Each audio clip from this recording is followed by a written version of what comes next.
Minute until showtime.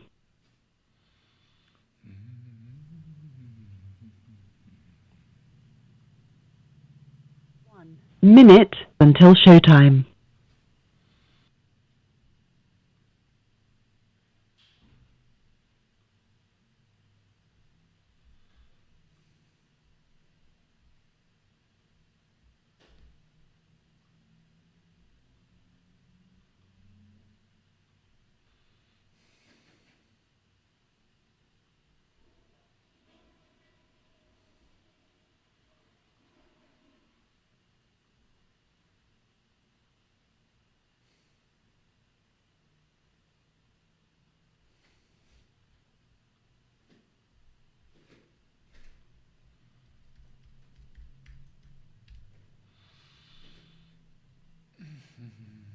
Show will go live in 5 seconds. 4, 3, 2, 1.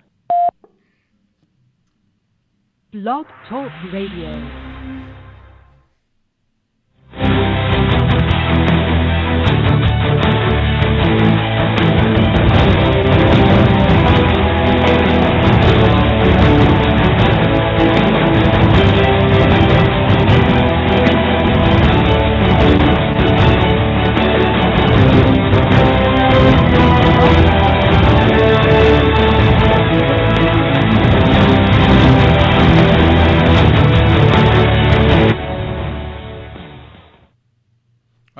Hi everybody, this is the Yaron Brook Show. Welcome, and hope you're having a great weekend. We've got people on Blog Talk, on Facebook, on YouTube. Hopefully everybody can hear me and everybody's going well. All right, so let's see. Now Facebook, I'm using a new feature, which was to schedule this in advance, and I'll be starting to use that in the future. Hopefully that'll increase viewership and increase reach. I'm not sure. We'll see. I'm also going to try to figure out how to monitor the chat better on Facebook. YouTube lets me just look at the chat. I wonder if somebody knows if Facebook allows the same thing. That would be great. All right, let's get going. I got a question from Patreon. Patreon, of course, is the platform where you can support this show. You can both show appreciation for the show and a trade, value for value. The value you get from the show you can express by making a contribution on the. I can only see a small number of the comments on Facebook. All right, I don't like this. There has to be a better way. All right, I'll have to work on figuring out how to do the Facebook comment thing. So I got a question on Patreon. Patreon's this platform where you can support my work. I really appreciate it. If you do that, go to patreon.com. You're on Brook Show, and you can support it with anything from $1 to $1,000 a month. So all of that is great. Okay, I get this question about the practicality, the practical and the mall. The practical and the mall. I had said at some point in some show, kind of offhand, a comment you shouldn't make offhand, I guess, because it's not simple, that the practical is the mall, and the mall is the practical. And as the questioner pointed out, this is not self-evident. Indeed, this is quite a revolutionary idea. Most of the world out there, most people in the world out there believe exactly the opposite. That there is a fundamental difference between what is practical and what's moral. Indeed, what is practical is immoral. And morality almost entailed that which is impractical. All right. So we're going to cover that, and any comments you have, I'd appreciate. We're going to talk about that. Then we're going to apply it, if you will, to an issue out there, which is the breakup or the attacks on big tech. Application, I don't know if the application works, but it does to some extent. But you'll get a sense. But that's a big issue, huge issue, both left and right attacking big tech right now. Both left and right want to break up big tech. They want to regulate big tech. Different proposals are being offered by the National Review, The Economist, and a variety of different leftist organizations on the right, on the left. Everybody hates Apple, Google, Amazon, Facebook. And then the conservatives throw in Twitter for good measure, even though Twitter is tiny in comparison to any of the others. All right, so let's start with the moral is the practical. So morality is, the study of the values and virtues by which one should make decisions in one's life, important decisions, the decisions that affect all of one's lives. They're the principles by which one should live. Now, objectivism has a kind of unique perspective on morality. Because objectivism sets up man's life as the standard for morality. Man's life as a human being, that is, in a sense, the standard for morality is success. It's living, which is success. But it's living as a human being, which is human flourishing, and with the ultimate goal of happiness. It's living qua man. So think about it. The essence, the purpose of morality is the practical. The practical is to live. The practical is to be successful. The practical is to flourish. That's what the practical would mean if the standard for the practical was human life, human success, human flourishing, human happiness, which is what would it mean otherwise? What else is practical? What is practical for a human being is to live. And indeed, the practical is usually opposed to morality because morality is set up as altruism. Morality is about sacrifice. It's about selflessness. It's about anti-success. It's about anti-life. It's about doing what hurts you. That's not practical. Everybody gets that that's not practical. So in conventional morality, in conventional conversation out there, the moral is not the practical, and the practical is not the moral. Because the very essence of morality, the very nature of morality is to be impractical. That is to function not in favor of your life. Success in life might be an accident of that morality. It's not the purpose of that morality. And indeed, if one takes seriously the morality of altruism, then the purpose is self-negation. It's the opposite of survival. It's the opposite of living life qua man. So, morality external to objectivism, conventional morality. I don't want to include all morality in here, but conventional morality, altruistic morality, morality that places the well-being of others above yours, morality that expects one to self-sacrifice, to give up something of value for nothing in return, or for something less valuable in return. A morality that demands you to be selfless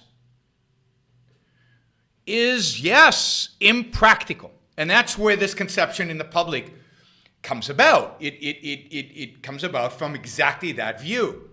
Wait a minute. If I make money, that's practical, but that's kind of immoral because I should be giving most of it to charity, or should I be focused so much of my energy and my time on making money for myself when I could be doing community service or volunteering in Africa or going to live among the poor in India? Isn't Mother Teresa, after all, the model for what is moral and what is just and what is right and what is good? And therefore the practical, making money, living a good life, being successful in what I do is the opposite of what morality demands from me, which is to give it all up and to go do something else. So that's the origin of where this morality and practicality are different really comes from. All right, let me ask you a favor before I go on. Let me ask you this favor. In the chats, don't ask me questions that are irrelevant to what I'm talking about right now, because it's just distracting. And by the time I have maybe a little bit of free time to look at new questions, that question is going to disappear from my site anyway. So if you're going to ask a question, then ask a question about what I'm talking about right now. Otherwise, don't ask it, or ask it at the very end of the show when I open it up to any questions you want to ask. Deal? It just made my life a lot easier, because I used to be, when I was young, I used to be able to multitask really easily. I could read and speak and be on the phone and do 5, 6 different things all at the same time. Not anymore. To my great chagrin, I can't. I can't read your comments, particularly if it causes me to think about something new and say whatever I want to say, or think about the stuff that I need to be saying.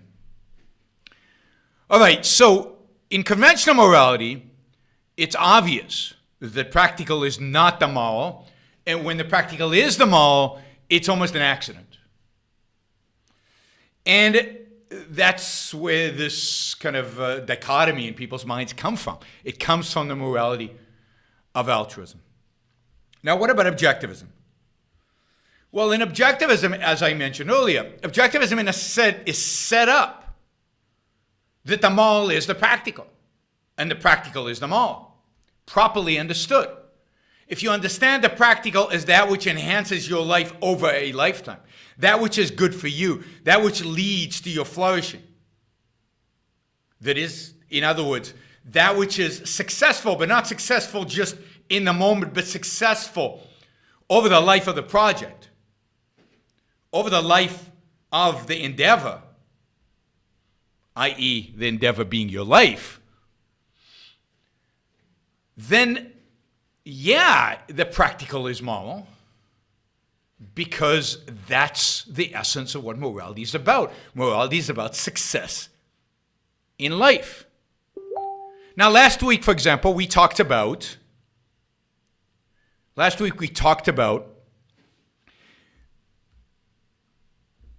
honesty.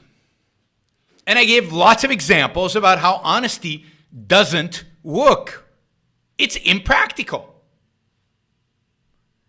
And that's part of why it's immoral. It's immoral because it's impractical in principle. It's immoral because it cannot work given the nature of man.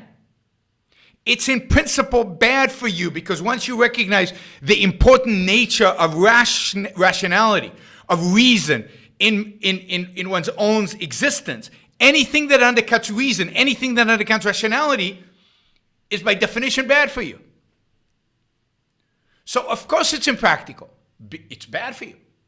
That's why being dishonest, right? That's why being dishonest is a vice, because it's bad for you, which means it's impractical. Do you see how it's all circular? Right? It all means the same thing in the sense. That's why the moral is the practical and the practical is the moral. It's circular. Part of how we derive what's moral, part of how Ayn Rand comes up with the principles of morality, the virtues,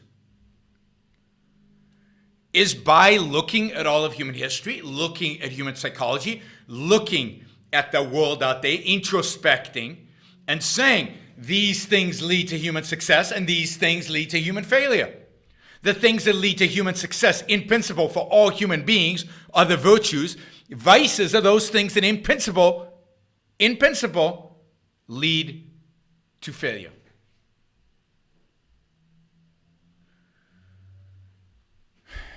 All right?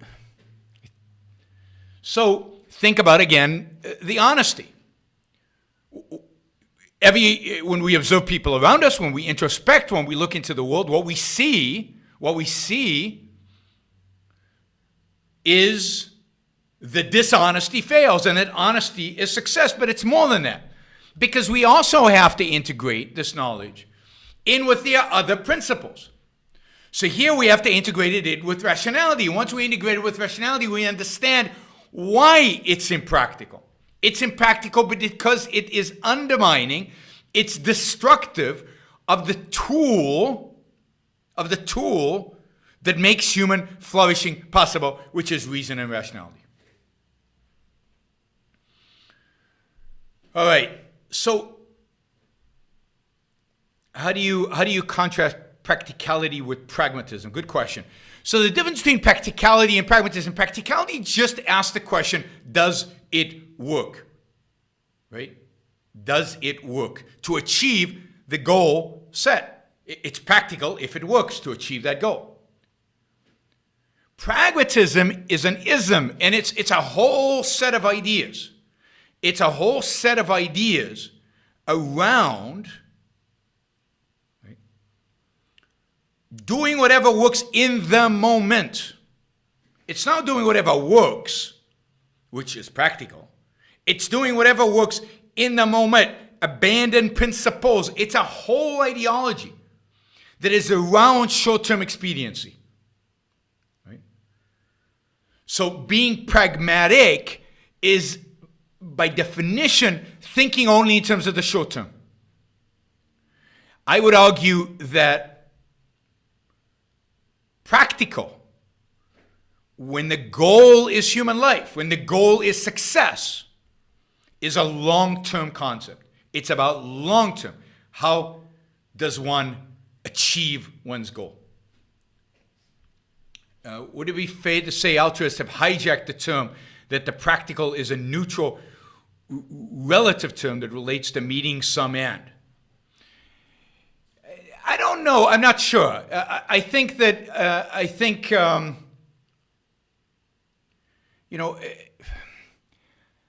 the proper approach to practical is towards the end of success. Now, Lawrence is giving an example of a hitman.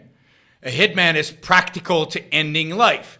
Yeah, I mean, yes, right? And obviously to doing something really, really bad and really, really immoral, right? So one has to assume that the values one is pursuing are good values. So the context here is, not that everything that works in the short run is practical, is moral. Right?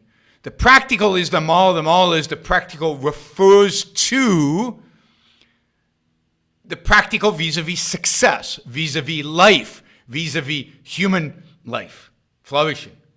Right?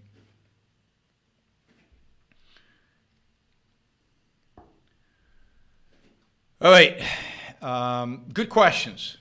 So I don't know if they've hijacked the term. I think it's a natural confusion. I think generally there's a lot of confusion among people between the short term and the long term.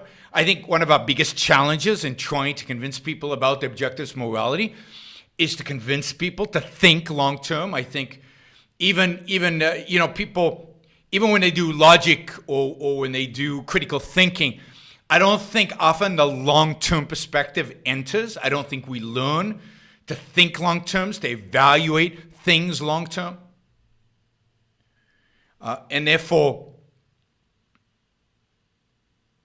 I don't think people even think in those terms.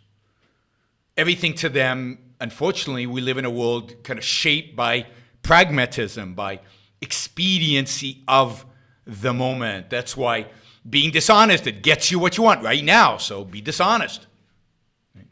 But if it's destructive to your own psyche, if it's destructive to your own mental capabilities, if it's destructive to your own thinking, and it's destructive beyond that to your ability to make a living and everything else, right? Because your thinking is required for making a living, but also because people will catch you, people will trust you, and everything else. You see, it's all... That's already thinking long term. But once you think long term, you see how all these are intertwined, how reality is one, that it's a unit. We talked about this time. It's all integrated. Faking something in one place affects everything else. Okay. All right. So if I think about things that work in the long run, really work towards achieving a goal that is a good goal, a value that is a real value, not a pseudo value, not a bad value, but a real value, then yeah, the practical in achieving that is the moral. Okay.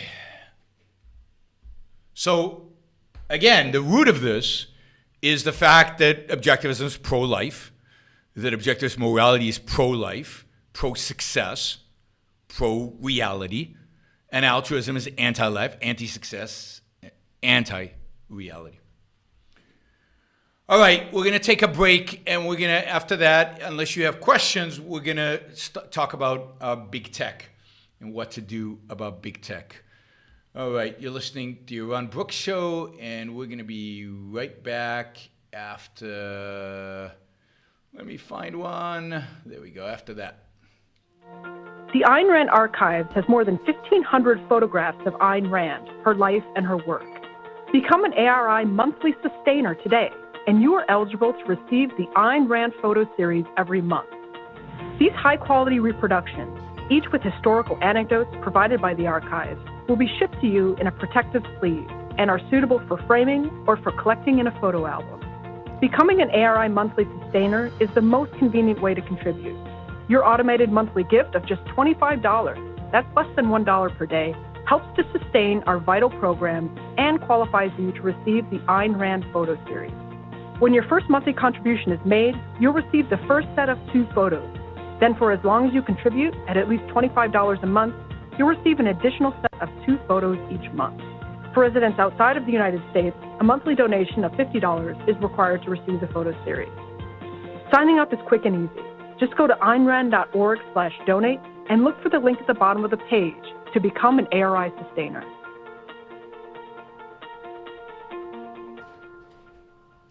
All right, we're back, and I'm curious if you guys have any questions, but I'm going to go ahead and let's see. I'm just looking at some of the questions.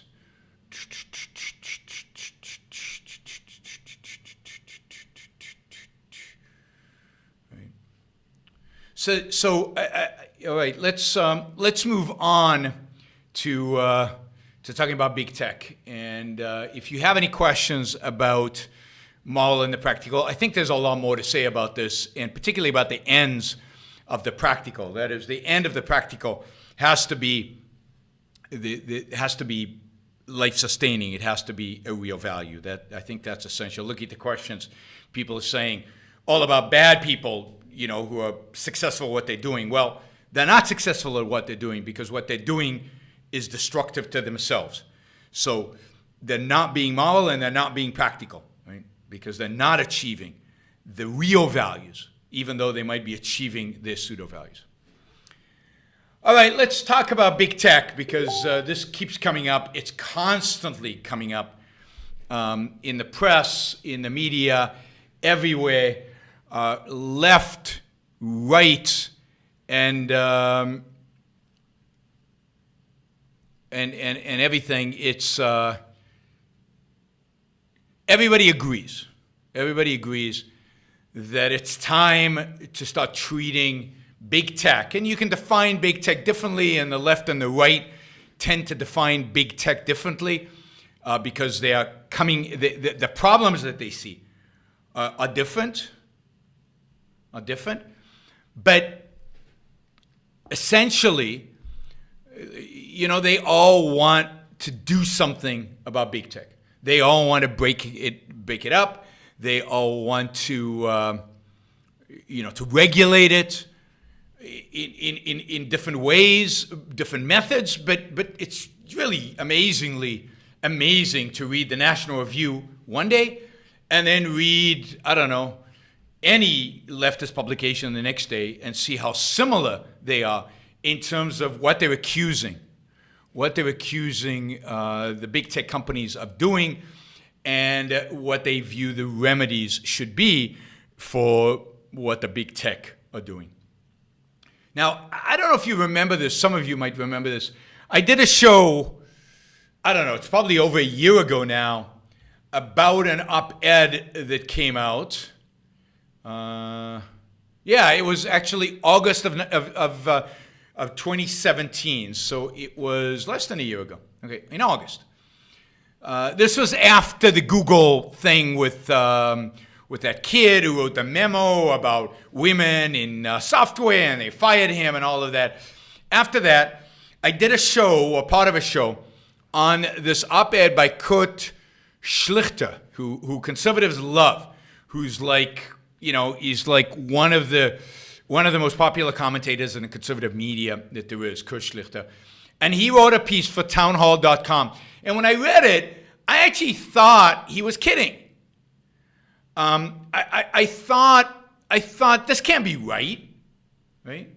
This can't be right. There's no way that a conservative who supposedly stand for free markets and supposedly believe in property rights and supposedly believe that markets can take care of themselves and that only the government can censor, that private individuals can decide what kind of speech to accept into their business and what kind of speech not to accept into their business. I thought, this has to be a joke. And it's the first time it really hit me. No, these conservatives are serious. It's not about truth. This is the exact opposite of what we were talking about a minute ago. It's not about truth. It's not about the long-term well-being of America. It's not about free speech. It's really about control and power for Republicans, just like it is for Democrats. And I'm generalizing here. The left with a capital L, the right with a capital R, are all about power. And what bugs them about these internet companies is they're in the way of them accessing power. They're these big businesses that are rivaling government in terms of influence, and that ticks them off. Somebody's asking what conservative believes that. Kurt Schlichter is one. There are many, many others. Go to nationalreview.com and you'll find them. Steve Bannon is another one. Steve Bannon wants to break up the internet companies. He believes they have too much power. And it's here it is, right? This is what Schlichter wrote. Republicans at both the federal and state level need to rein in the skinny-jeaned fascist social justice warriors who control Silicon Valley, and to a growing extent our society, through the kind of crushing regulation of these private businesses where we conservatives used to oppose. No, these are conservatives. Schlichter is considered a conservative. The National Review is considered a conservative magazine. Stephen Bannon is considered a conservative. I just gave you names of a few. And there are many, many, many others.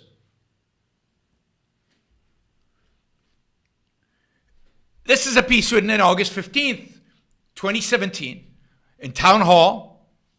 It's written by a well-known conservative. And you don't get to decide if somebody disagrees with you to kick him out of the conservative movement. There is a conservative movement out there, and Schlichter and National Review and all these other guys are part of it. Right? And now, it's true. You could argue conservatives don't believe in capitalism anyway, right? It's a good example. Or take Dennis Prager, who everybody thinks is a conservative, right?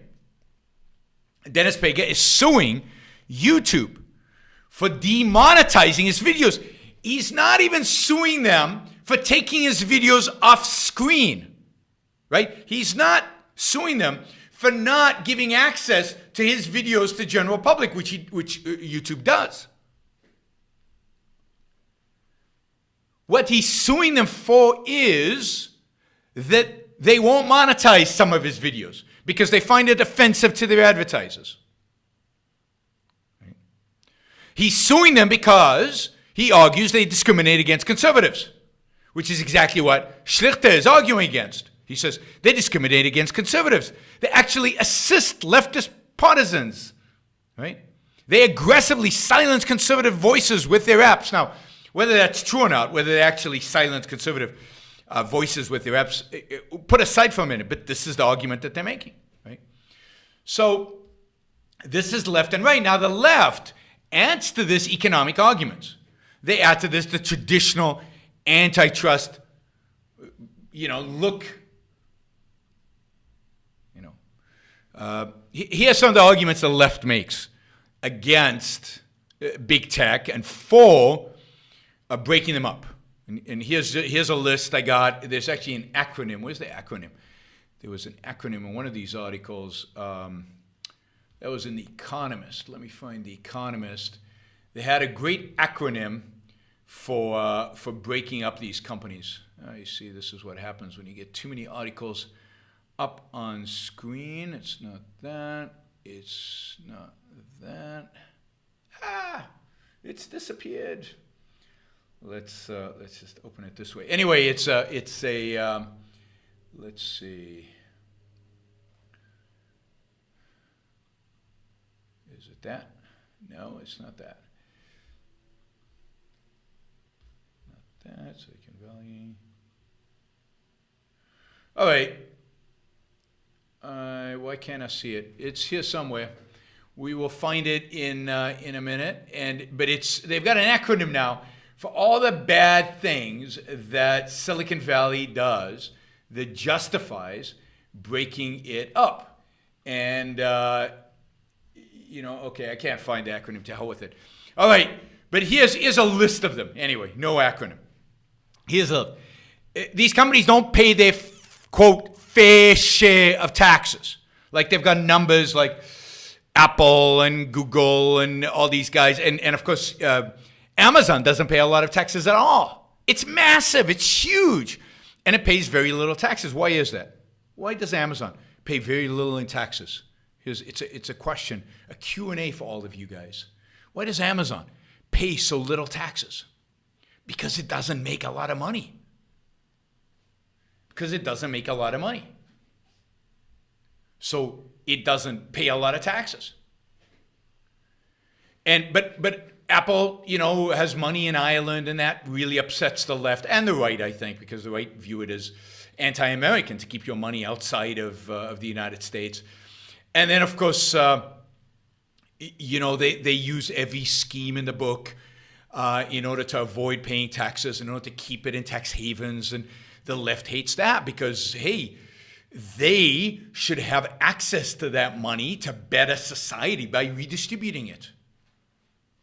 Amazon is not very profitable. Its profit margins are very small. And therefore, it doesn't pay that much taxes. Many of the things Amazon sells, it sells for a loss. Most of the profits for Amazon come from its web services, from the servers that it provides, rather than from selling you goods. One of the ways Amazon has grown so much, and one of the ways Amazon is worth so much in terms of market capitalization, is that it has become dominant market share. It sells huge volume, but it doesn't actually make a high profit. Bezos is the richest billionaire in the world because his stock is worth a lot. He doesn't get a lot of cash from Amazon. The profits of Amazon are small, relatively speaking, relative to its size. They are small. The profit margin of Amazon is tiny. It's tiny. So, look it up, guys. The market capitalization, the stock market value of Amazon is very high. And since Bezos, but it's not as high, let's say, of Apple, the difference is that Bezos owns a big chunk of Amazon. Okay. Somebody's quoting here. Amazon reports biggest quarterly profit of $1.9 billion. $1.9 billion is nothing.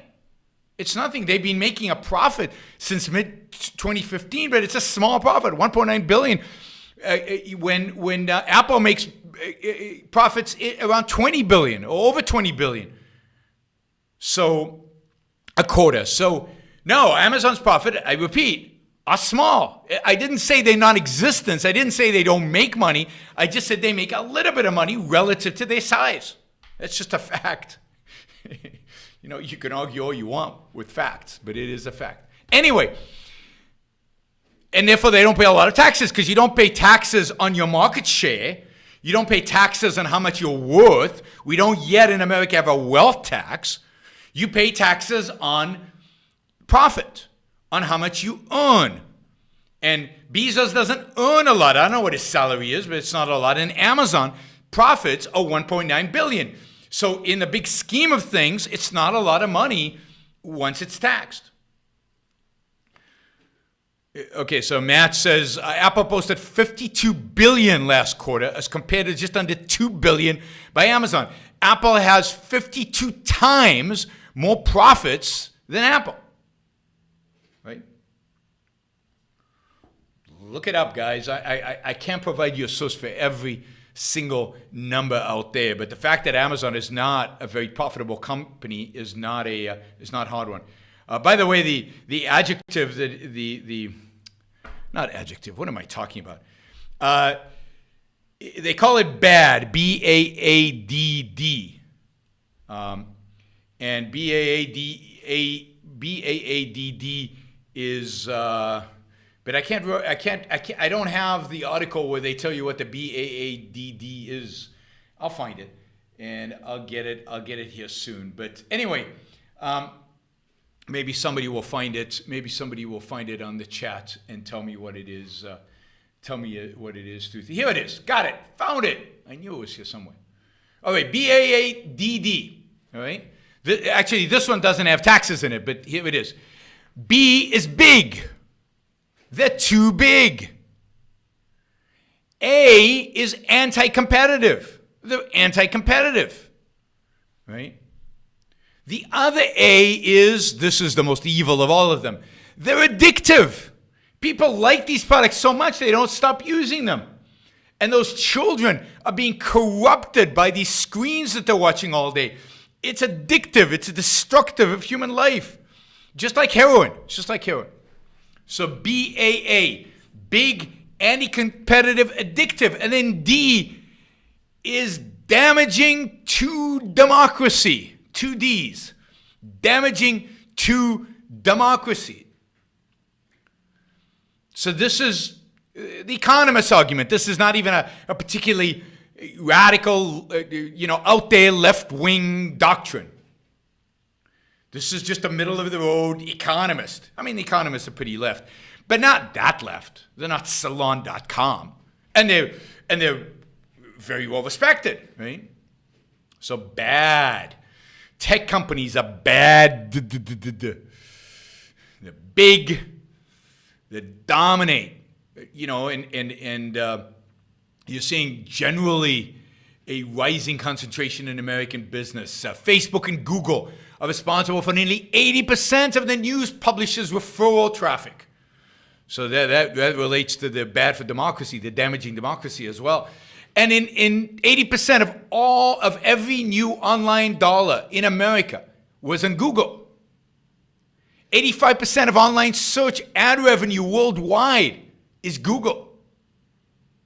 And when you combine the stuff Amazon sells itself with the stuff others sell using it as a marketplace, oh my God, the company controls some 40% of American online commerce. 40%. Isn't that horrible? Now notice that 40% includes all the stuff that other people sell using the Amazon platform. It's not even stuff that Amazon sells. But that's part of what makes it anti-competitive. Because it's both a retailer and a marketplace. It can shut its competitors out. Walmart is not going to sell stuff on Amazon. Right? Now, Google, for example, gets to determine the position of the publishers get in its search results. How evil is that? So they get to discriminate. Right?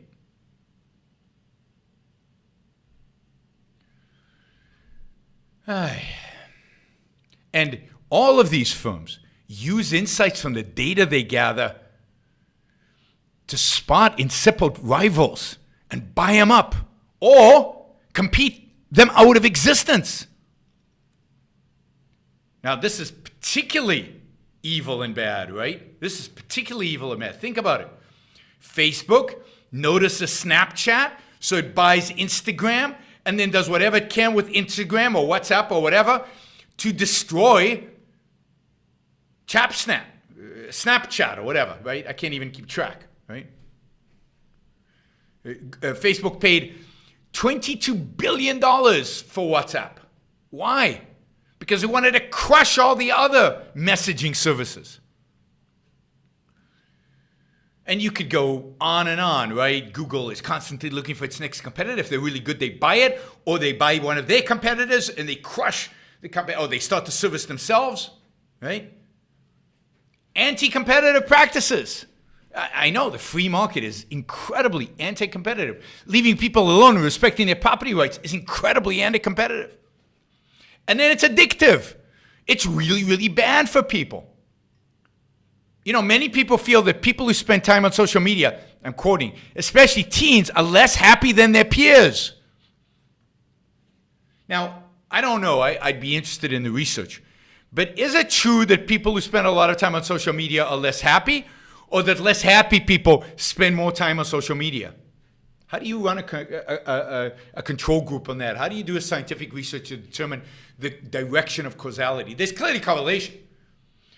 At least they found correlation. I don't know if it's clearly. I don't know how you know, if we know that is true, right?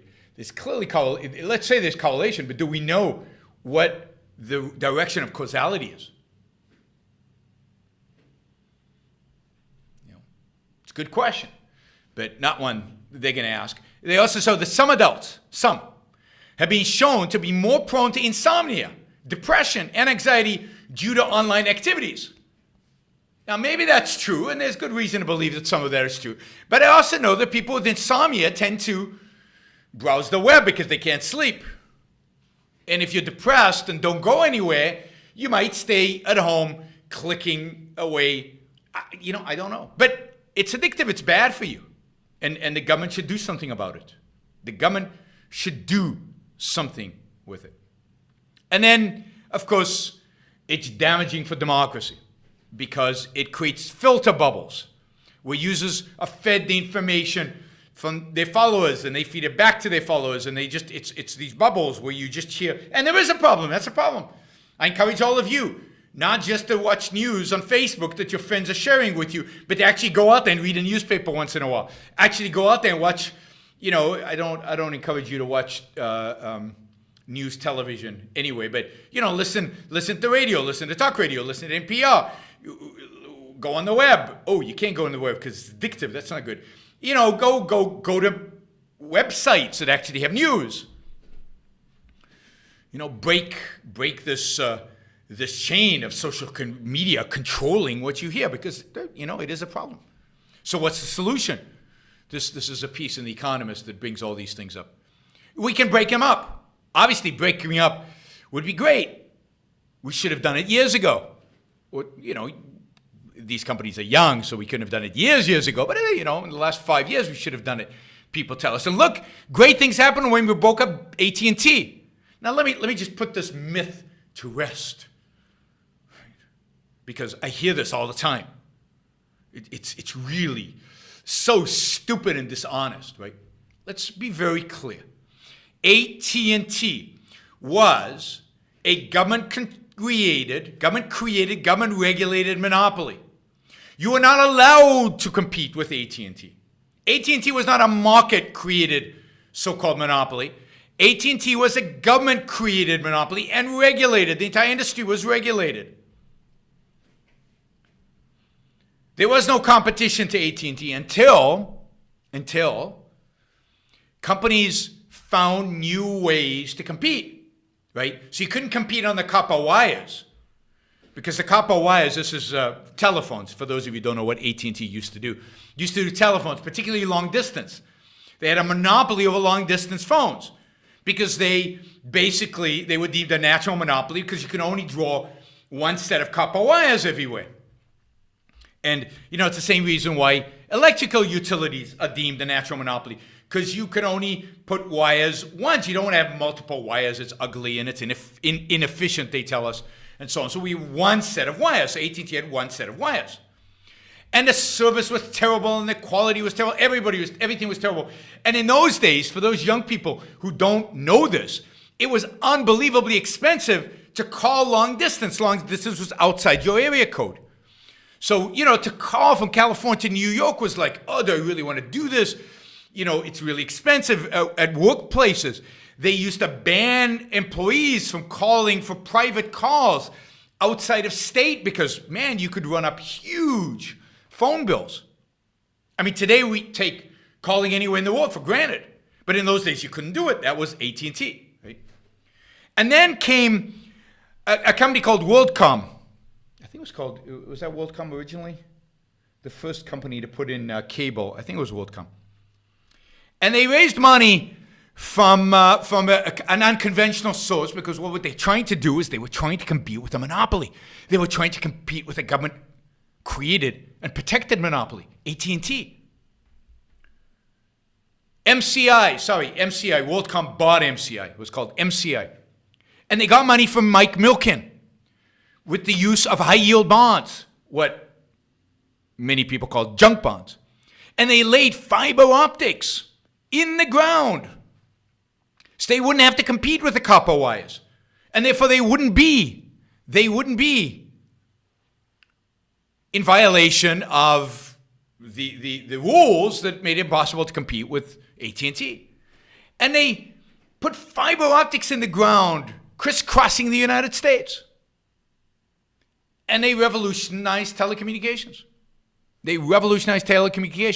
And they made AT&T inefficient, unproductive. They laid the foundation for the internet. People say, ooh, the internet was created by government. But without the fiber optics in the ground, ultimately, how would you have gotten the data to people?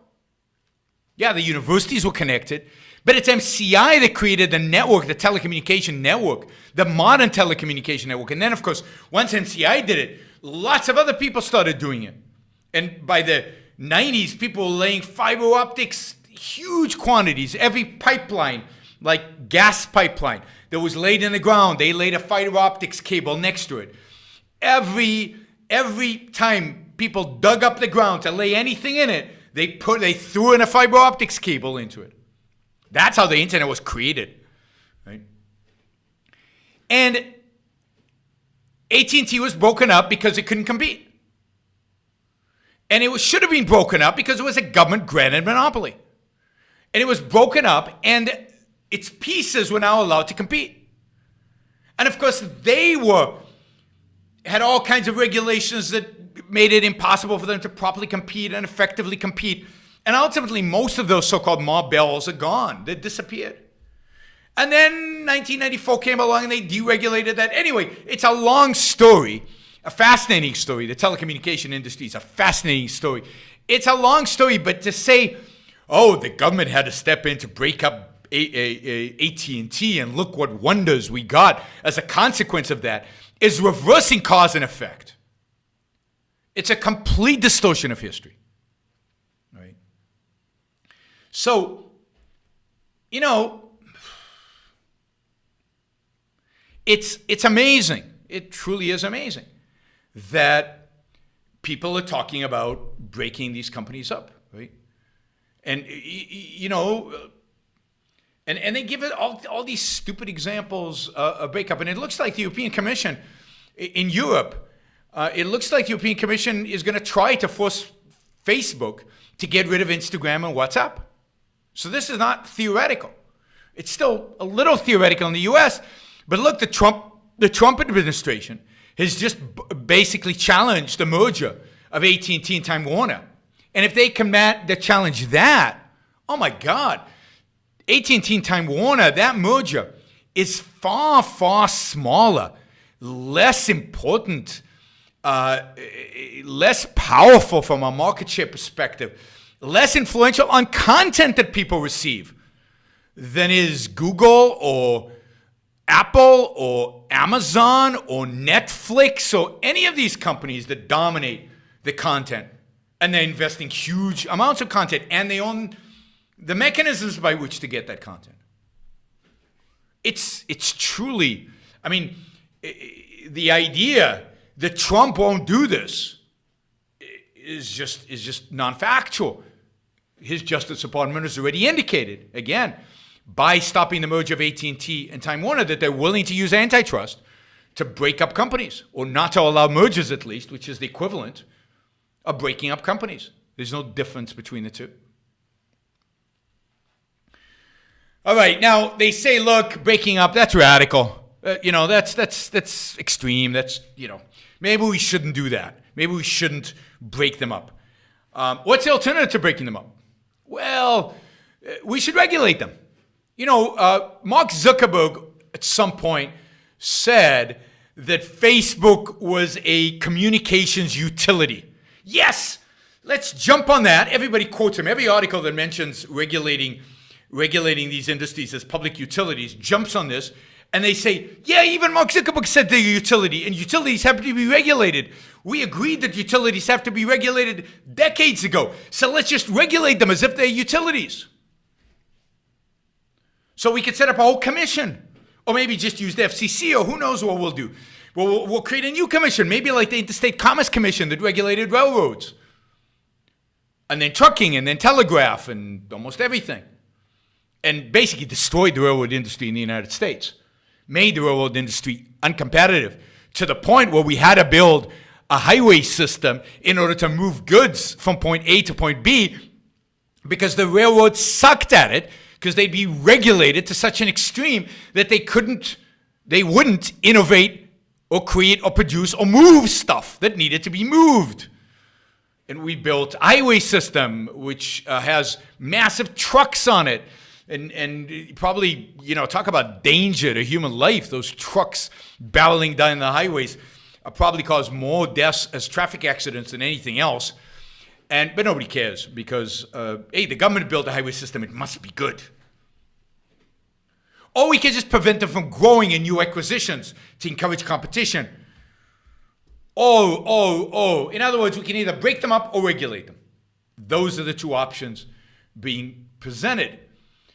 In a recent article in Esquire magazine, right? The title of the Esquire magazine article is, this is great, The Case for Breaking Up Amazon, Apple, Facebook, and Google. Amazon, Apple, Facebook, and Google. Silicon Valley's tax-avoiding, job-killing, soul-sucking machine. That was their title. I'll say that slowly. Silicon Valley's tax-avoiding, job-killing, soul-sucking machine. Yeah. Now, this is not written by some, leftist intellectual, academic, or former economist, although it could have been written by Paul Krugman, but it wasn't.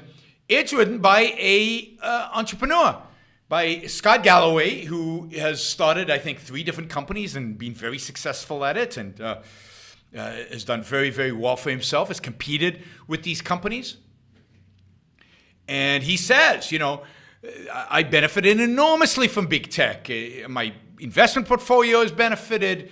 His consulting firms, the different firms that he's founded, I think some of them are sold to these companies. And they've been good to him personally. He says they've been great partners, clients, investments, and recruiters. He admits that their products are good and cheap. Good and cheap. And yet he demands that they be broken up immediately, as soon as possible. He gives some of these examples of how big these companies are. The 4 companies, Amazon, Apple, Facebook, Google, have a market capitalization of $2.8 trillion. That's about the GDP of France. A staggering 24% share of the S&P 500 top 50. So they're a quarter of the top 50 in terms of market capitalization. Right? And they have close to the value of every stock traded on the NASDAQ in 2001. I'm not sure why that's relevant. Anyway, Amazon, with a market cap of $591 billion, is worth more to the stock market than Walmart, Costco, TJ Maxx, Target, Ross, Best Buy, Ultra, Kohl's, Nordstrom, Macy's, Bed Bath & Beyond, Saks, Lords & Taylor's, Dillard's, J.C. Penney, and Sears combined. Combined.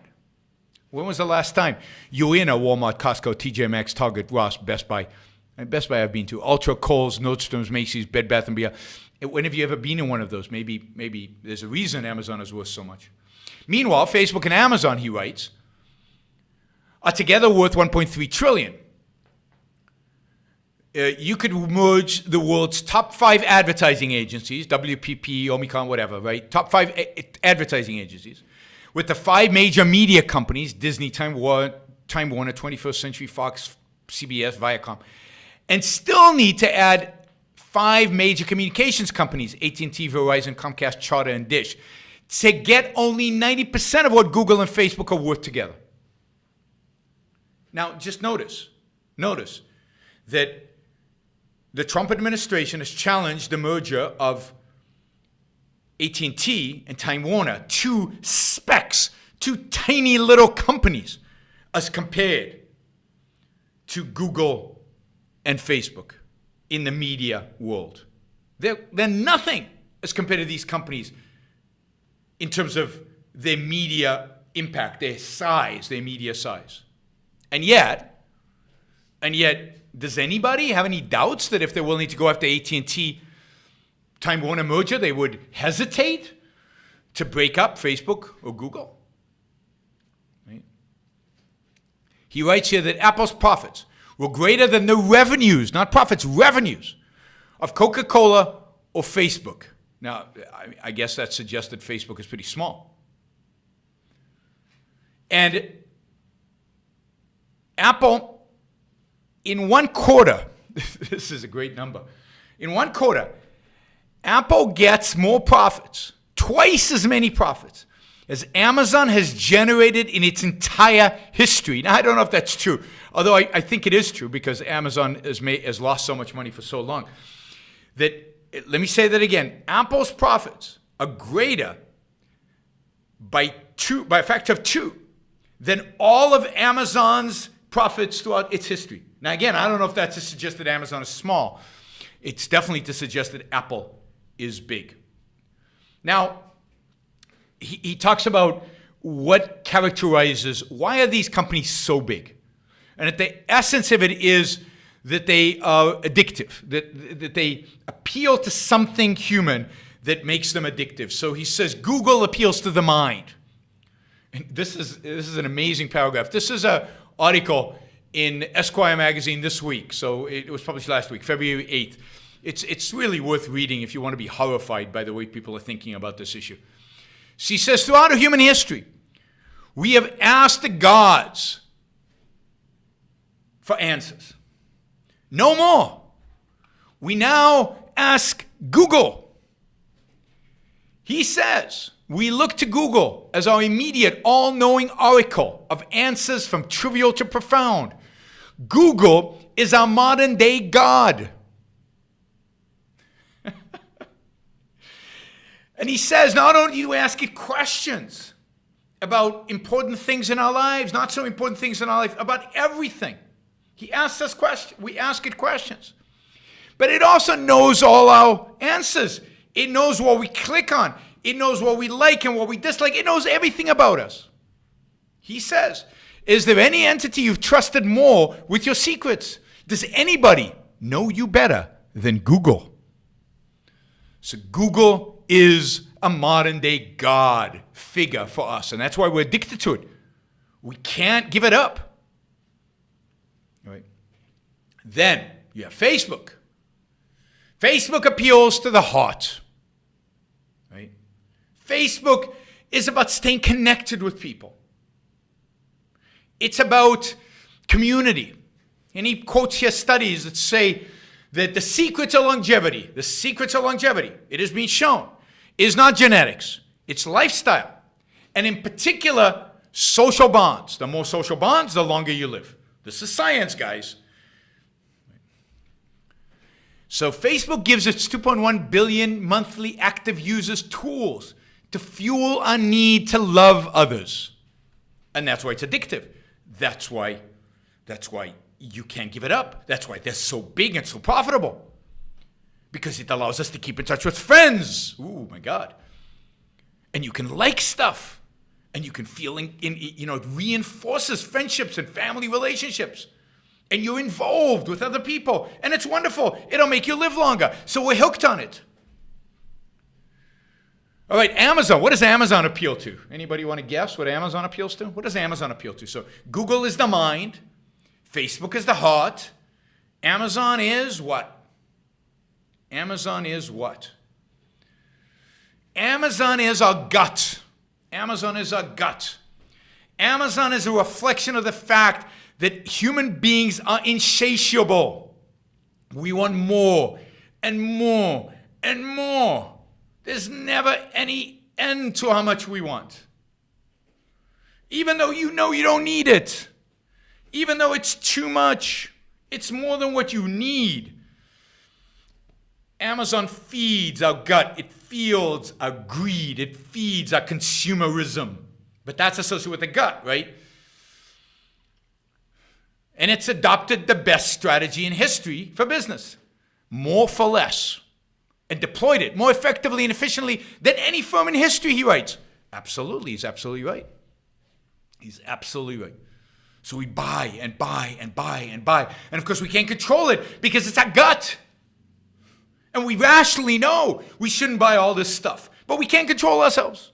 It's addictive. And then finally, Apple. What do you think Apple appeals to? What do you think? This is the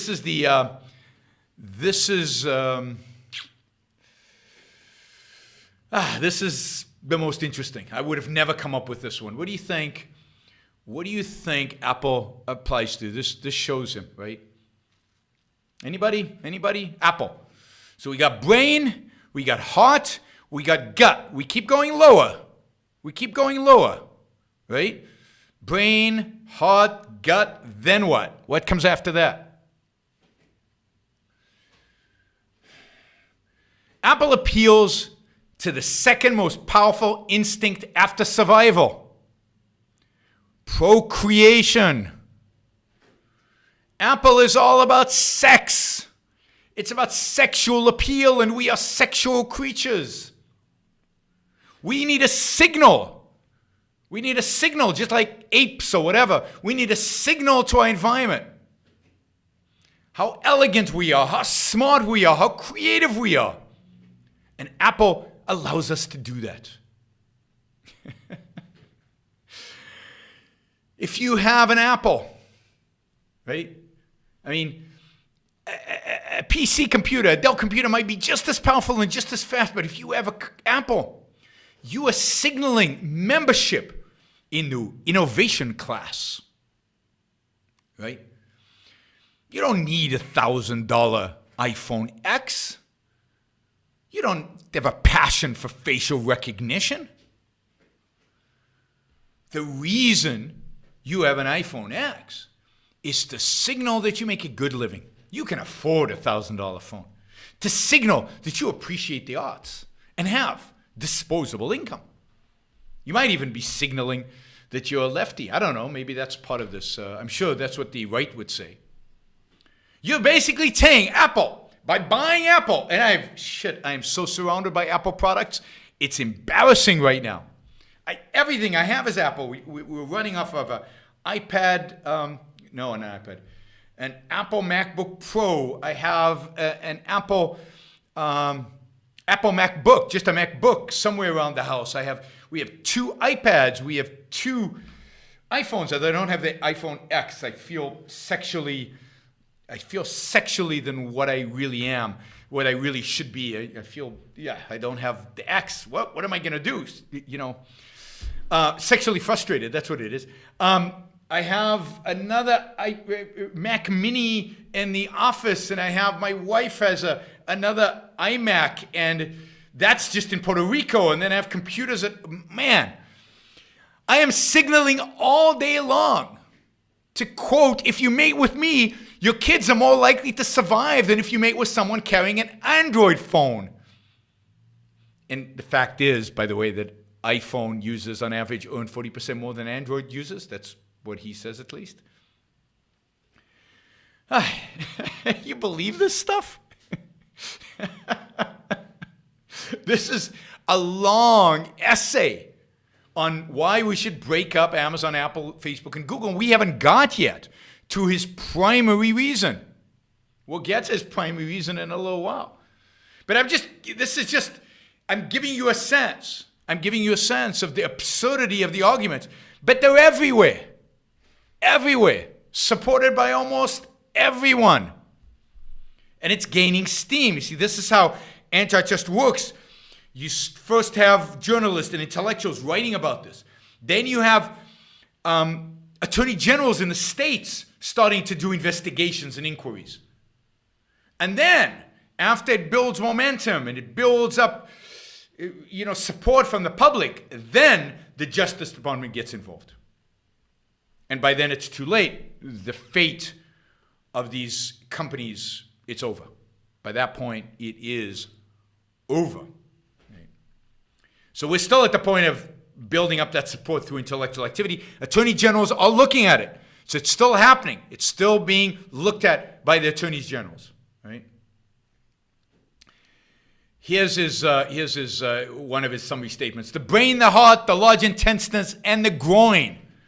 By appealing to these four organs, the four have entrenched their services, products, and operating systems deeply into our psyche. They made us more discerning, more demanding consumers.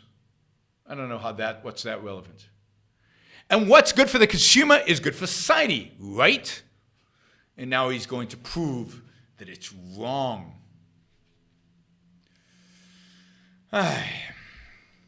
So now he says, finally, after years of hype, we finally began to consider the suggestion that the government, or someone, ought to put the brakes on these giants that are destroying the world. All right, so here's a sentence for him that tells you everything you need to know about this bastard. I mean, this guy's a really bad guy. Big tech learned from the sins of the original gangster, Microsoft. Microsoft was the original gangster. They've learned that they should do PR, that they should lobby, that they should let people know how cool they are, that they should, instead of just being about the money, that they should appeal to the mind, to the heart, to the gut, or to the groin in order to be successful, in order for consumers not to turn on them. All right, now, what are some of the sins that he articulates? I'm just going to go through these quickly because we've already talked about it. We talked about fair share of taxes. They don't pay their taxes. He has lots of numbers on why they don't pay enough taxes, why enough money is not stolen from them, why this money in the hands of government is so much better than the money in the hands of these companies. It goes on and on and on about this.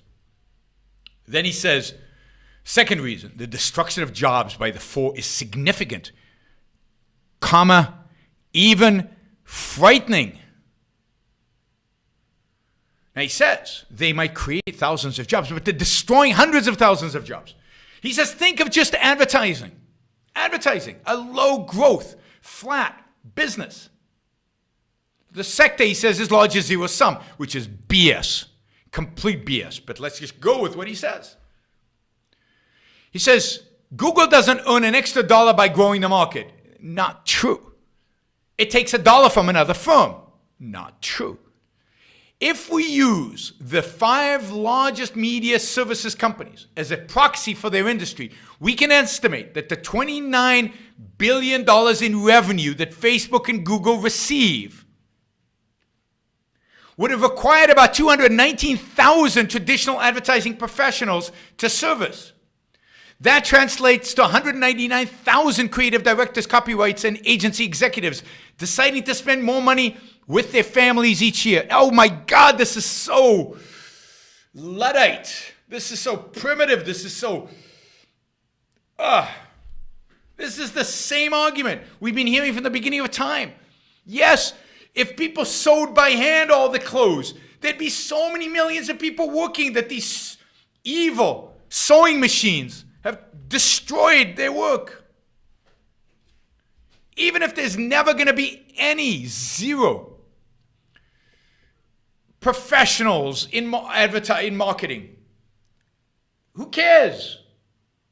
Very few people work in agriculture today. Oh my God, we've destroyed millions of jobs. I don't know, it's so ridiculous. But this is the kind of garbage that goes for economics by serious people, and that people are going to cite. People are just going to accept as a given. And then they're going to use to argue for the breakup of these, 4 of the most successful companies in human history. And he goes on and on about how Procter & Gamble, employs so many people, and how Facebook employs so few people, and Amazon, of course, employs fewer people. And the real enemy here is Uber. I'm surprised Uber didn't make the top thing, because Uber, has very few employees, and then they have driver partners, but the driver partners don't get any equity. Most employees in most publicly traded companies don't get any equity. Who cares? It just goes on and on and on. But this is how you build the case. This is how intellectuals build a case for massive actions, for new action, for destructive action. And by the time the action is taken, we're all already convinced, because nobody challenges any of this garbage. Nobody. And then he says, of course, these companies are not regulated. And look what happened with the Russians using Facebook and Twitter to spread their propaganda. Now, it's not clear to me what should have been done if the Russians wanted to spend money on propaganda. I mean, should we ban the Russian entities not have free speech in the United States? Do we say if you're funded by the Russian government, or you have links to the Russian government, you can't buy a newspaper in the U.S., you can't broadcast in the U.S.? RTTV, I think, failed not because the U.S. government banned it, but because it failed. Why are we worried about Russian propaganda? I mean, I'm worried about Russian propaganda not because it's Russian, but because people are so stupid that they believe it. I'm worried about the American public that is gullible for this nonsense. But if the Russians want to buy media, so Facebook probably should have screened it a little bit better, because some of it was truly fake news, not just biased news. People are purposefully confusing the two these days, but fake news.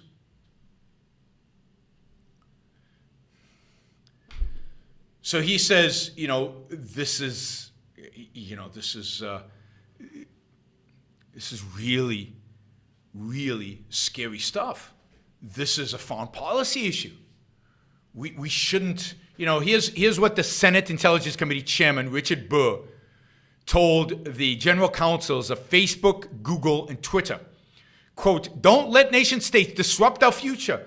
You're the front line of defense for it. So now speech, even by a foreign agent, is disruptive. As far as I know, we're not at war with Russia. We're not at war with Russia. And therefore, if Russia wants to disseminate their propaganda in the United States, by what standard do we stop them? By what standard do we stop them? If they want to buy ads now, I understand why collusion with a campaign would be wrong. And I'm not taking a position on whether there was or wasn't. That would be wrong, right? Maybe criminally wrong, maybe probably in the statutes that it's criminally wrong, but it's morally wrong. But the fact that that there's propaganda out there, who cares? It's your job as a consumer to be able to differentiate. Now, if Facebook wants to be taken seriously as a purveyor of information, then it needs to screen its stuff. But this isn't a national defense issue. He writes here, elected officials handed over our national defense to firms whose business model is to nag you about the shoes you almost bought, and remind you of your friend's birthday. Really? It's national defense now? So, notice that if it's national defense, nobody's going to object to that. If we have to break these companies up for national defense reasons, nobody can object to that. So, I mean, I don't know what to even do with these arguments. What do you do with it? But again, you say them enough times. They spread in the mainstream media. More and more pundits assert them. Some people on the right support some of them. And you start building a consensus. And slowly, suddenly, everybody agrees. Let's break these companies up. Unbelievable. Unbelievable. Right? And then he talks about it's addictive. It's like popsicle. You know, we regulate. If you want to manufacture popsicles for children, then they're going to be regulated. But you know, you don't have to regulate the stuff that goes on their Facebook feed. You're not regulating their iPhones, even though they're more addictive than popsicles. And even though the information that they provide, the depression that they create is more damaging than popsicles ever could be. All right. Then he makes this next argument. He's still not at the argument that he thinks is the decisive one. The other argument is he asks the question, why do we have an economy? What's the purpose of an economy? And I would ask anybody on the like conservatives or on the left, like the mainstream right, the mainstream left, what's the purpose of the economy? And I think a lot of them would give the same answer that he does. He says the primary purpose of the economy and one of its key agents, the firm, that's the firm's purpose, is to create and sustain the middle class. Now, this is an argument I heard all the time in debates about inequality. You hear this constantly among economists, left, center, and right. The purpose of the economy is to sustain a middle class, is to grow a middle class. It's all about a middle class. Now, it's important to have a middle class because a middle class it typically is created when poor people become wealthier. And a middle class is a sign of prosperity, and it's a good thing. But if the middle class becomes rich, as has happened in the U.S. recently, so the middle class has moved upwards, and yeah, not enough poor people are becoming middle class. There are a lot of problems out there. But what he's claiming is that the reason for all these problems is the disproportionate success of tech companies. It's the fact that these tech companies are winner take all. It's the fact that technology is creating a bifurcated society. He says those who are average or even just unlucky, which is most of us, have to work harder to save for retirement, while those that are either really, really smart or lucky, the few, get to become billionaires and millionaires. Now, I'm not even going to get to the empirical evidence about the size of the middle class and what it means and who cares. But again, this is an argument, right? These companies are too big.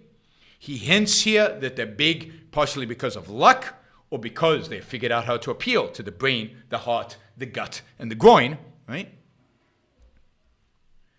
And therefore we need to break them up because they're creating more and more of this. Of course, the implications of what he's really saying is a complete shift in our economy and massive redistribution of wealth. But then he says, look, the ultimate reason that I think these companies need to be broken up is that the markets have failed. And the markets have failed because these companies are all monopolies. And monopolies have always been illegal and always been undesirable. It's time to break them up.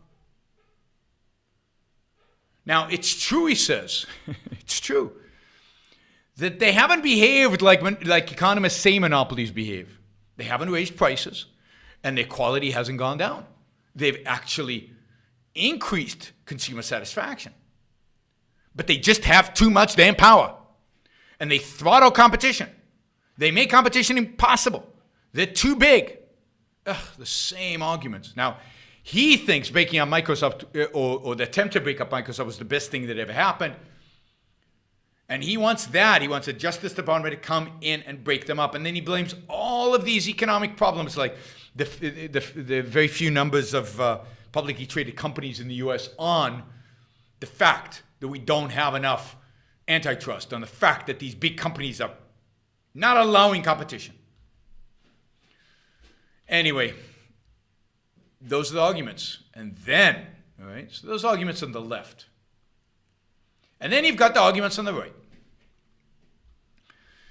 To add to that, so in other words, the left, it's very simple. It's the same arguments they've always had, right? They're too big and they're too powerful. They don't pay enough taxes. They destroy jobs. They're a national security threat. They cause our young people to be addicted. They're destroying the middle class. They increase inequality. And at the end of the day, that's what happens when you allow monopolies. Monopolies are bad, and we need to get rid of them, and we need to break them up. And the right steps in and says, you know, kind of agree with a lot of those, but the real issue is none of those. The real issue is they discriminate against conservatives. The real problem with the big internet companies is that they're run by leftists. And now, this is what's shocking. I hear this from people who call themselves objectivists. I hear this from people who call themselves libertarians. I definitely am reading this from people who call themselves conservatives. The problem is that people at the top of these companies are leftists, and they discriminate against the right. This is from National Review. The evidence of Silicon Valley's hostility to the right is everywhere. Prominent conservatives, from Michelle Malkin to William Jacobson to Dennis Prager, and an even greater proportion of those whose politics lean further to the right, many of whom do not have access to mainstream media and rely on social media to fund their work, have been themselves banned from major internet platforms or had their content censored or demonetized.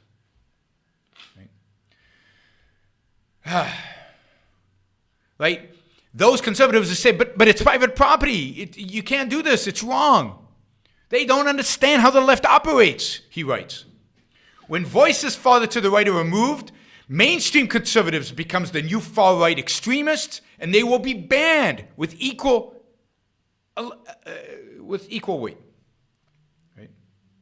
He says, look, they are just like electric utilities. They, we regulate them, and conservatives, we agree that they should be regulated. We agree that they should be regulated. And therefore, we need to apply that same logic to internet companies. For conservatives, he writes, the time has begun to think of some major web services, in particular Facebook, Google, YouTube, and Twitter, in the same way.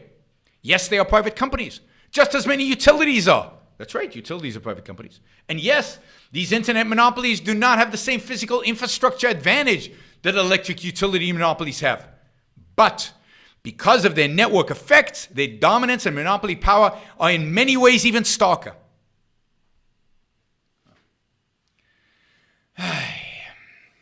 He says, he continues to write, it's just, listen to this because it's just truly unbelievable. And these are people who call themselves free markets, TERS in some contexts. If I don't like my utility, I can put solar panels on my roof and an inverter and battery in my garage, and I can still get power.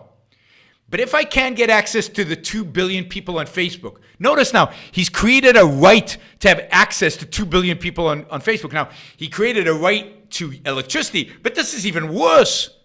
He's created a right to access that only Facebook can provide him. Because Facebook doesn't like my politics, my rights of free expression are greatly curtailed. You don't have a right to free expression at somebody else's expense.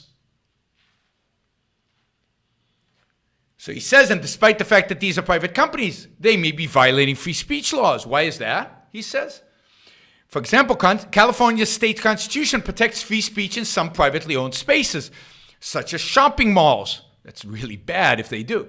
Arguably, that protection should now extend to social media. But he says, even if you don't buy this idea because it's too, this free speech idea, it's still true that market dominance or monopoly issues still remain a potent justification for regulation.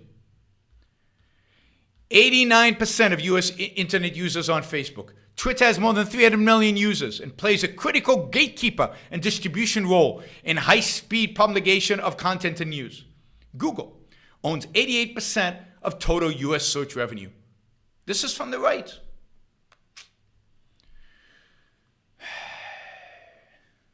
Right? These companies control a substantial share of the information that Americans consume and therefore should be run in a politically neutral fashion. So what does he propose? He proposed that a government commission be sent up to prevent these companies, to make sure that these companies do not censor any content that is compliant with the First Amendment to the United States Constitution, and to do not fully demonetize any user's content, pulling ads from posts only when advertisers has requested such action be taken. I mean, what do you do with idiots like this? So throw out the idea of private property.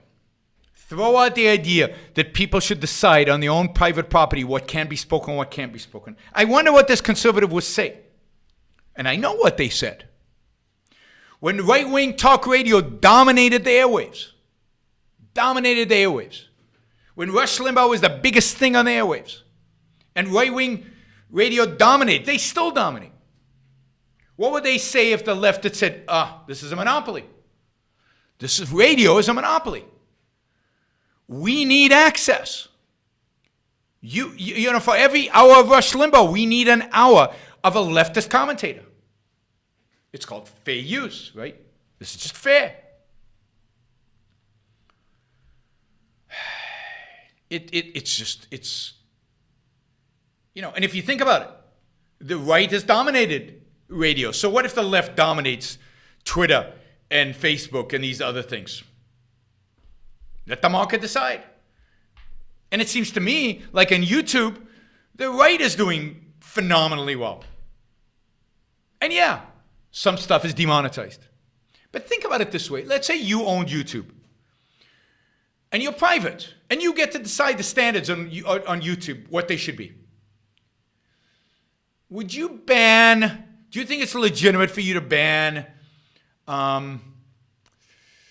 Islamic totalitarian propaganda? Videos showing beheadings? I mean, I would. It's not an issue of free speech. It's my platform. I don't want that garbage on my platform. I don't want people using my platform to recruit people to ugly, horrible ideologies, evil ideologies that are at war with the United States. All right. You're a private company. And, you know, we as objectivists believe, I believe, that you should be allowed to discriminate on your private property. You should be allowed to put out a sign in front of your door saying, I don't know, no Jews allowed. Now, I think I would boycott you if you did that. But you should be able to do that. Certainly you should be able to put out a sign, well, not certainly, same qualification, no Nazis allowed. Well, imagine if YouTube decided no Nazis. Why not? They have a right to do that. Now, if they decided no videos from Jews allowed, then there'd be a huge outcry. And people would stop using YouTube, I would hope.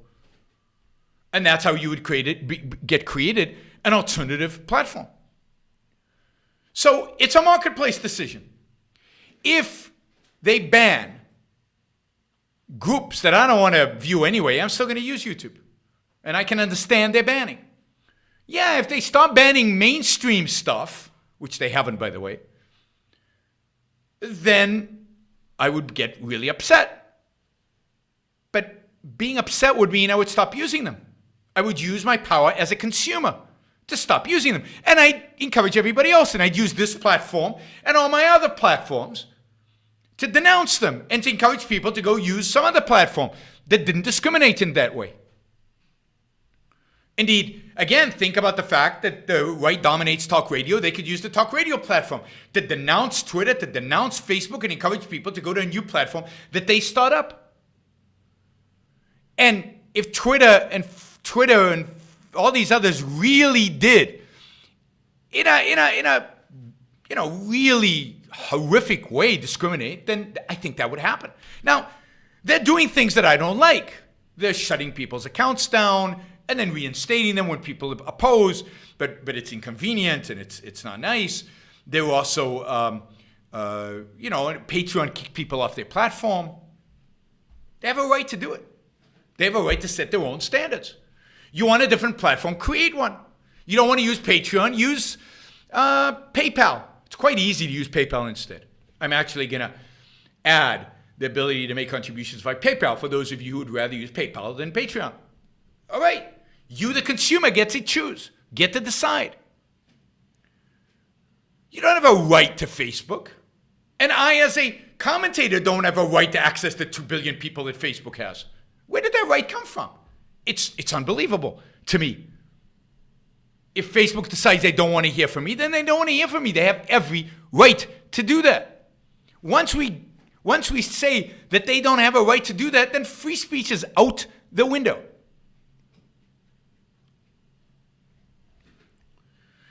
Now somebody's asking why are mainly leftists making these companies and banning conservatives? That's a good question.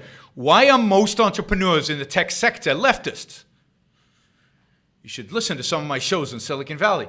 Why are leftists mainly in charge of Silicon Valley? Why are they the innovators? Why are they more creative? Why are they the ones who are being more successful? Why aren't there any, or few if they are, maybe Peter Thiel is an exception. Why aren't there many entrepreneurs in Silicon Valley who are conservatives or more right-wing? Right? That's a good question. We'll get to that in a minute. But you do not have a right to force somebody else to listen to your speech. You do not have a right to force somebody else to use their property for your speech. You don't have a right to force somebody else to use their platform for your speech. It's absurd. Private property is out the window if you do that.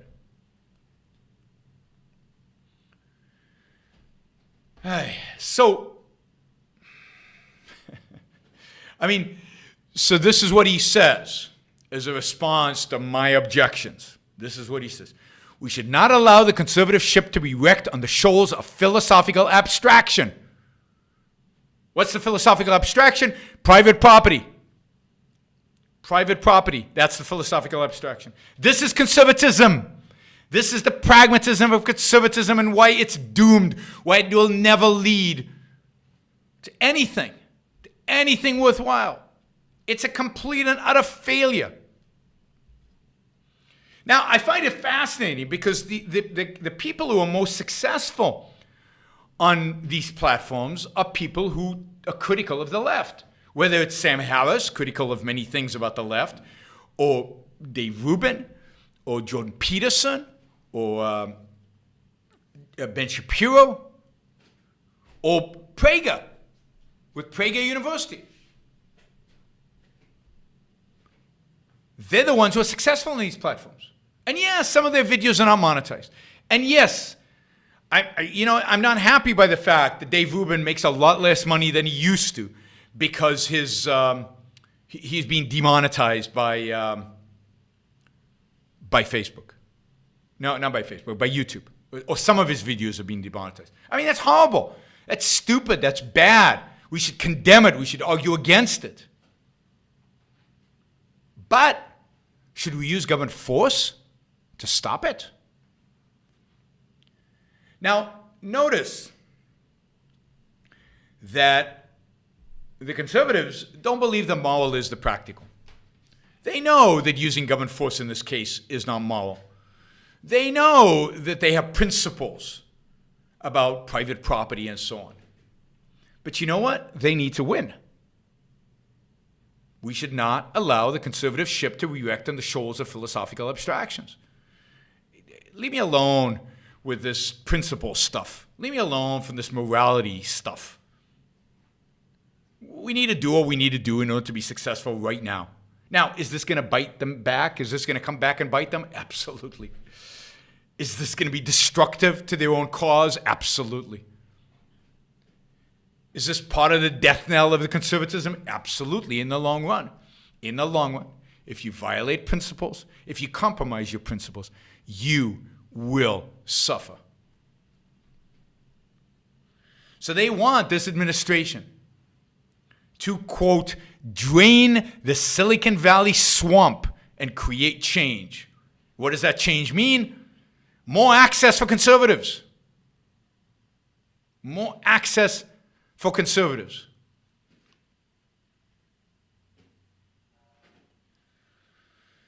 Ay.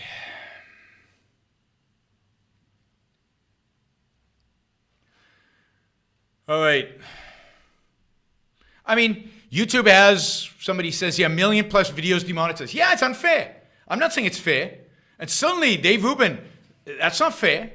All of those things are not fair. So what? Don't use YouTube. Ban YouTube. Stop using it. Write letters to the CEO. Complain. Tell the CEO that if they don't stop this, you won't watch them again. But don't bring in government force. Don't use a fist.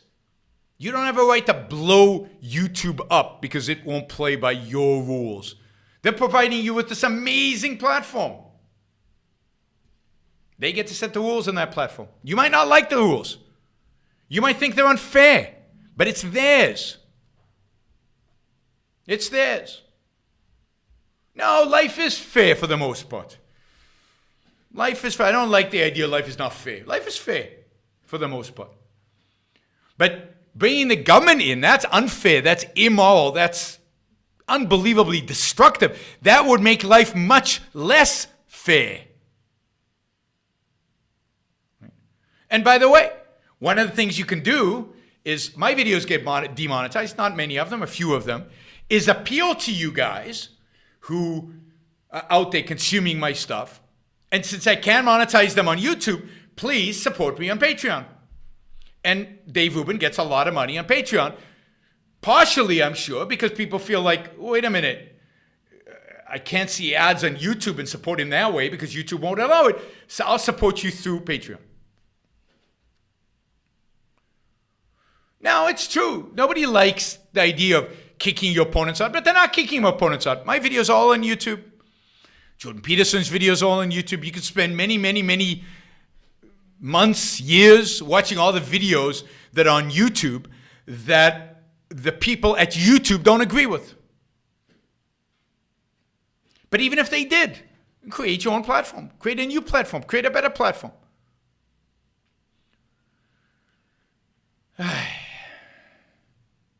So, absolutely, these platforms have every right to discriminate any way they want.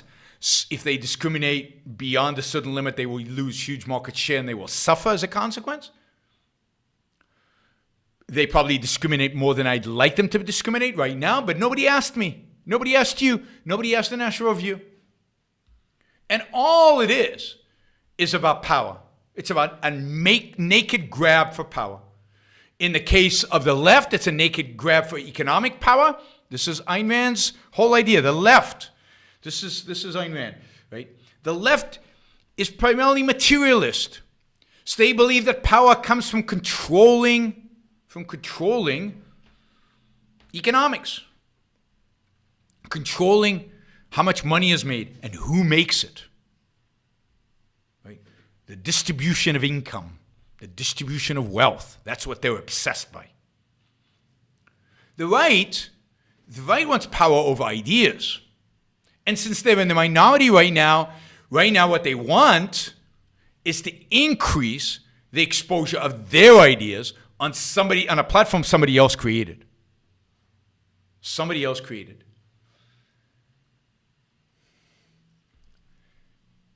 And one wonders, what will the right want when they have control over those platforms? What do you think they'll do?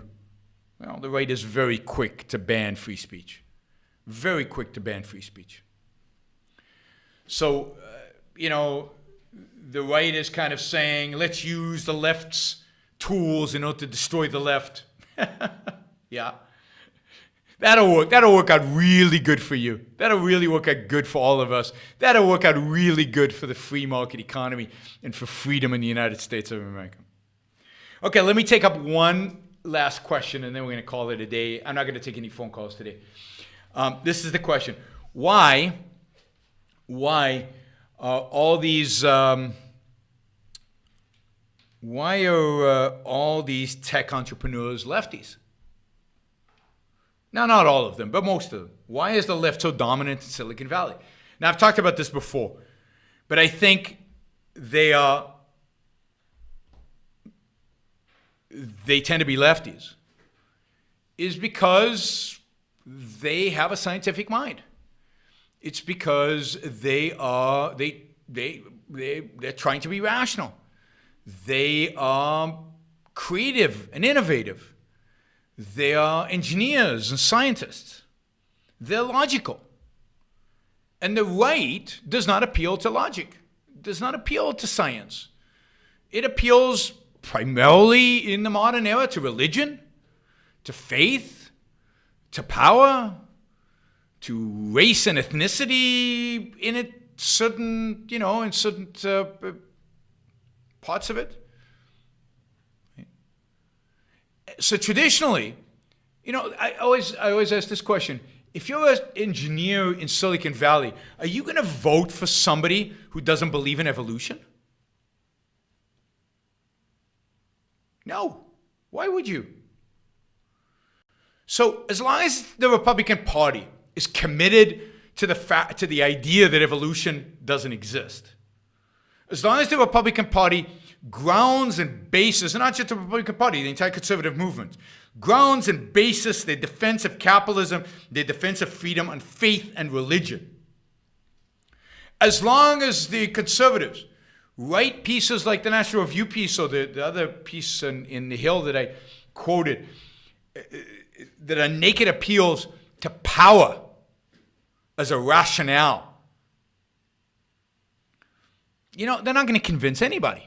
Now, it is bewildering that so many people on the left, on Silicon Valley, are attracted to the left, given how irrational the left is. But at least the left doesn't appeal to mysticism. Not directly, anyway. At least the left presents itself somewhat as pro-science. They pretend to be scientific. Some of the left. Again, the crazy left doesn't anymore, and I think Silicon Valley is not crazy left. Silicon Valley tends to describe itself as conservative, physically, socially, liberal socially, right? And some people think Silicon Valley is libertarian. They're not, because their conservative physically is not really free markets, right? The left is mystic. There's no question. But much of the left presents itself as scientific. And, when it comes to ideas, when it comes to economics, when it comes to any knowledge beyond science and engineering, Silicon Valley is at best naive. And they accept the left's claim to science as truth, even though we understand it's not. And this is why my view is, yeah, and somebody mentions they also feel guilty because of the wealth they've made, but they start out lefties. I don't think they end up lefties. On the other hand, I don't know how lefty they are, right? So Steve Jobs, I don't think was a lefty, but he was not a Republican because he was, on social issues, he rejected the Republican Party completely, and he rejected religion, although he flirted with Buddhism, right?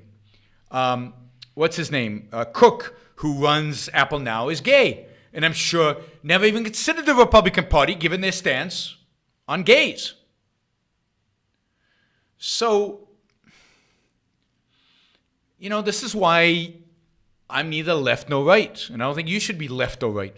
I'm not a Republican. I'm not a Democrat. I'm not a conservative. I'm not a liberal. I'm an objectivist. In politics, I'm a capitalist. I'm not right. I'm not left. I'm for individual rights. Neither right nor left believe in individual rights.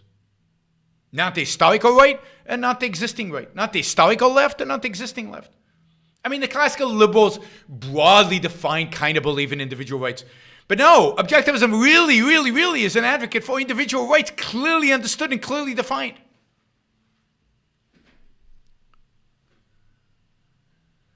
So I'm not left or right, and this is a great issue. I believe we should leave markets alone, even when the results of markets are not to our liking, even when the markets produce a product we don't like, even when, and I don't know who the we are or you don't like, even when the market limits your ability to do something. Like post whatever you want on Facebook or post whatever you want on Twitter or it's not even about posting, it's about monetization on Facebook. So if you believe in free markets, if you believe in freedom, if you believe in objectivism, if you believe in principles, if you believe in the moral is the practical, taking a moral stand here is going to be good for us. Yeah, we might lose some access because of Twitter might ban me one day or because Facebook might ban me one day, but sticking to principles, we will win. By sticking to principles, we will show a model to the world of what principles look like. Rook could have just, if you've read The Fountainhead, Rook could have just accepted the money and taken a commission to build a building he hated. That would have made sense. He would have got access to money, which would have given him the ability to build more. But no, he knew that by doing that, it would destroy him. It would ruin his integrity, ruin his independence, ruin his moral certainty about what kind of buildings he wanted to build. And it would say something to the marketplace. He was a sellout. He was willing to compromise. And those people who might want the kind of buildings he wanted to build would never come to him. By going to the quarry, by giving up on the money, he won long term. So yeah, let them ban me from YouTube and Twitter and Facebook and whatever. We win long term. We win long term because we stick to our principles. We're patient. We believe the truth wins out in the end, that the right and the just wins out in the end. And it does. Now, it might take a long time. But by undercutting your principles now, you will destroy all hope for the future. You can never stand up for free markets, for free speech, for private property if you advocate now for regulating these internet companies, as so many people on the right, and as I said, even objectivists and libertarians are doing. All right, we're going to call it a day. Thank you all for listening. Please don't forget to share this. If you liked it, share it. And let people know about the show. Subscribe, please, to my YouTube channel. If you're watching this on YouTube and you're not subscribed, please go up and subscribe. If you want me to continue doing these shows, you like these shows, you get values from these shows, I get very little money from monetization, not because of YouTube, but because we just don't have a big enough audience.